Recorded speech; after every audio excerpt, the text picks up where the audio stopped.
Ketua Umum Yayasan Lembaga Bantuan Hukum Indonesia YLBHI, Muhammad Isnur, mendesak Polri menarik pasukan BRIMOB dari tugas-tugas yang berhubungan langsung dengan masyarakat.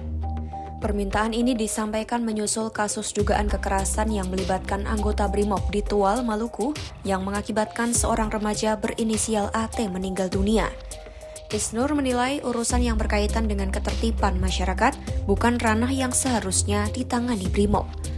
Menurut Isnur, BRIMOB adalah pasukan khusus yang dibentuk untuk kepentingan tertentu dan situasi khusus. Ia berpendapat BRIMOB bukan untuk menghadapi demonstran, warga sipil, atau masyarakat yang sedang memperjuangkan hak atas tanah dan lingkungan. YLBHI pun mendorong dilakukan reformasi kepolisian secara menyeluruh. Reformasi itu termasuk peninjauan ulang terhadap peran BRIMOB dalam pengamanan di tengah masyarakat. Selain menata ulang peran BRIMOB, YLBHI juga mendesak reformasi kelembagaan dan budaya di tubuh Polri.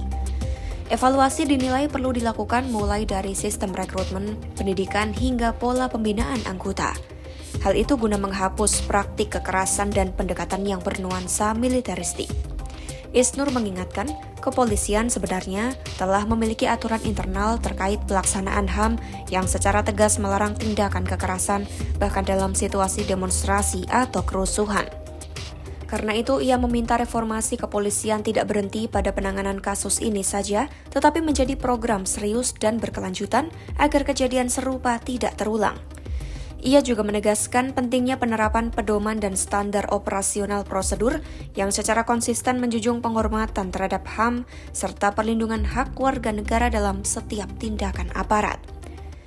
Sebelumnya, insiden penganiayaan tersebut berlangsung pada Kamis 19 Februari 2026 siang. Kala itu dua korban yang merupakan kakak beradik, AT dan NKT, melintas menggunakan sepeda motor di sekitar RSUD Karel Satsuitubun, Langgur, Maluku Tenggara. Kedua remaja tersebut diketahui duduk di kelas 9 di salah satu sekolah Islam negeri setingkat SMP. Saat korban melintasi RSUD Karel Satsuitubun, terduga pelaku, Bribda MS, berusaha mengadang lalu memukul kepala mereka menggunakan helm baja. Korban dituduh menjadi bagian dari rombongan balap liar. Pukulan itu membuat korban terjatuh sehingga kepalanya menghantam aspal. Sepeda motor yang ditumpangi AT melaju tak terkendali dan menabrak kakaknya NKT hingga terjatuh ke semak-semak. 6 jam setelah kejadian, sekitar pukul 13.00 waktu Indonesia Timur, AT meninggal dunia akibat luka yang dialaminya. Sementara NKT mengalami patah tulang tangan kanan dan masih menjalani perawatan intensif. Terduga pelaku pun telah diamankan tidak lama setelah kejadian dan kini ditahan di rumah tahanan Polres Kota Tual. Kasus tersebut saat ini masih dalam proses penyelidikan lebih lanjut.